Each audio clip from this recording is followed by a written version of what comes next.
Hello friends, मैं पूजा राठौर अपने YouTube channel आशा study point पे आप सभी का स्वागत करती हूँ।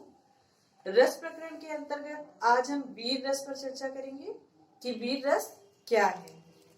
तो वीरता के बारे में आप सभी भली भांति परिचित हैं। वीरता क्या है? अगर कोई शत्रु आपको ललकार रहा हो या देश की बात आए, हमारे जो सैनिक हैं वो देश के लिए अपनी जान निछावर कर देते हैं, तो वो किस कारण कर देते हैं? क्योंकि हृदय में उनके जो भाव जागृत होता है वो देशभक्ति का जागृत होता है। यही बस वीर रस है। अगर हमारे देश की आन या शान पर कोई बात आती है तो हमारा खून अपने आप खौलने लग जाता है कि अच्छा, फला व्यक्ति ने हमारे देश के लिए ऐसा कहा, या हमारे देश के लिए अगर कोई अहित करना चाहता है तो हमें स्वाभाविक रूप से क्रोध आ जाता है, क्योंकि हमारे अंदर स्थायी भाव कौन सा है?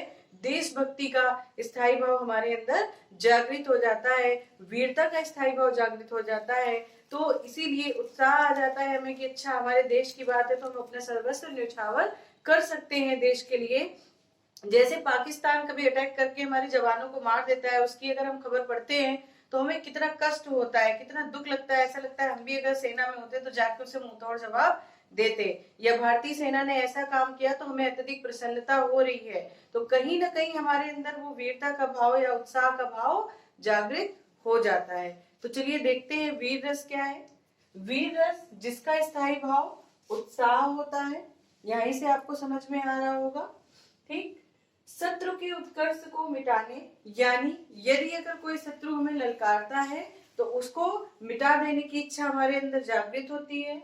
दीनों की दुर्दशा देख उनका उद्धार करने, समाज में अगर कोई गलत कर रहा होता है या न्याय नहीं हो रहा है होता है तो हमें लगता है कि नहीं, ये गलत हो रहा है, उसके खिलाफ हम अगर आवाज उठाते हैं तो वो भी हमारा वीर रस है।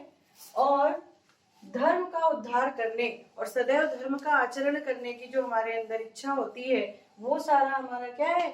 वही सब हमारे विभाव, अनुभाव और संचारी भाव रस रूप में परिणित होते हैं, जिससे वीर रस की उत्पत्ति होती है।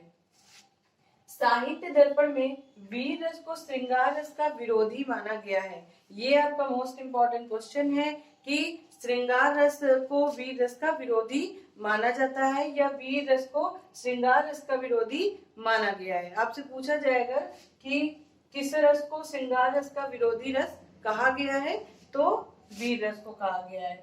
और वीर रस की कविताओं से या उसके महाकाव्यों से जो कि ओतप्रोत है, वो कौन है? भूषण जी ने शिवराज भूषण, शिवा बाबूजी और छत्रसाल दशक में वीर रस का बहुत अच्छा ही वर्णन किया है। अच्छा, अब हम ये देखेंगे वीर रस में किस तरह के अवयव शामिल होते हैं। तो स्थायी भाव इसका उत्साह होता है, सभी को पता है। विभाव की बात अगर हम करें तो आलंबन विभाव के अंतर्गत अत्याचारी शत्रु या शत्रु की ललकार जो होती है वो आलंबन का कार्य करती है। उद्दीपन का कार्य शत्रु का पराक्रम, शत्रु का अहंकार या रणवाद्य, मतलब रण के लिए ललकारा जाना और जीतने की इच्छा, यश की इच्छा। अनुभाव क्या होते हैं? क्रोध आता है, क्रोध से एकदम इंसान कांप उठे, या शत्रु जो है वो वीर पुरुष के मतलब ललकारने से कांप उठे, तो वो कंप। धर्मानुकूल आचरण इसका जो है मेन पॉइंट है कि अनुभाव यानी कि जो भी नायक है देशभक्ति से ओतप्रोत हुआ है तो वो कैसा आचरण अपनाता है? वो हमेशा धर्म के रास्ते पर चलता है।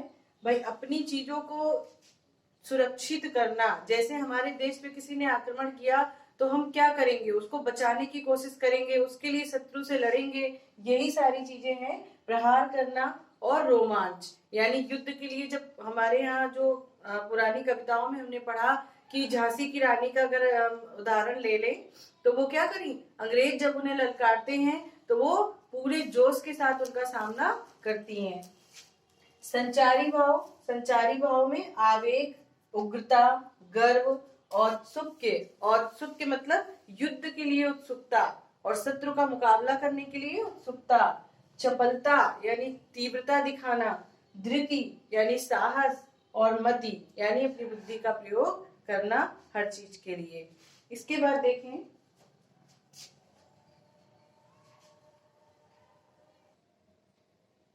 चलिए देखते हैं वीर रस के कुछ उदाहरण। अपनी तलवार दुधारी ले, भूखे नाहर सा टूट पड़ा, कलकल मच गया अचानक दल, अश्विन के घन सा फूट पड़ा।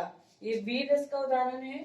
इसमें हल्दी घाटी के युद्ध में महाराणा प्रताप जब लड़ रहे थे तो उनका जो सेनापति था झाला, ये तो बहुत मतलब सभी को ज्ञात होगा ये कि राणा प्रताप और झाला के विषय में, कि जो झाला था वो जब देखा कि युद्ध में हारने लग गए हैं, मतलब हार न जाए, अगर राणा जी को कुछ हो गया तो फिर सेना का मनोबल टूट जाएगा।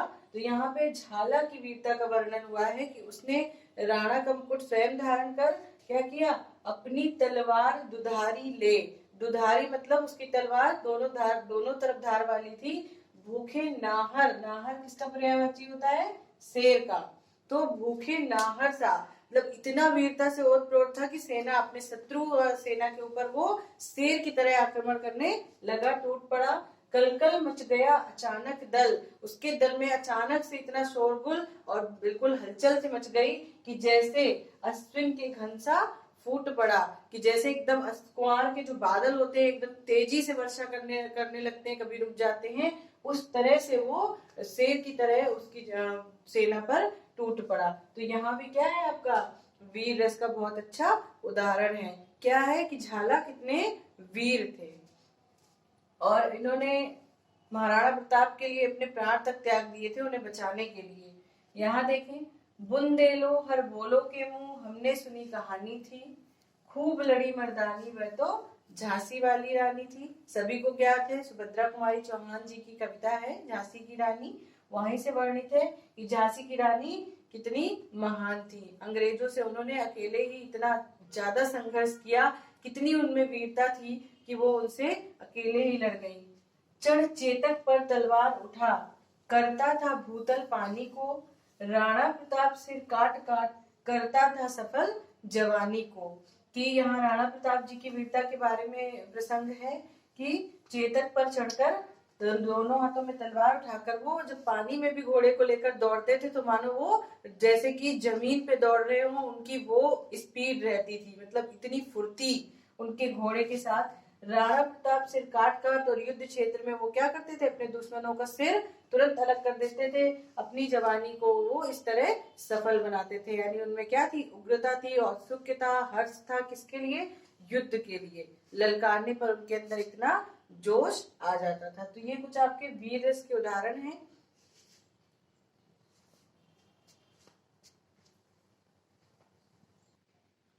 तो दोस्तों आपने देखा थोड़ा सा वीर रस के उदाहरण, और भी अधिक वीर रस के लिए आप ये सब जो किताबें मैंने बताई थी और जो कविताएं हैं वीर रस से जो परिपूर्ण है उनको पढ़ें, और कहीं से आपको जो भी मैटर मिलता है वीर रस पे उसको थोड़ा सा अध्ययन करें खुद से। बाकी वीर रस के जो पंक्तियां हैं उनको पढ़ के आपको समझ में आ जाएगा कि इसमें वीर रस का परिचय दिया गया है। ठीक है, तो अगर वीडियो आपको सही लगता है तो लाइक सब्सक्राइब जरूर करें। धन्यवाद।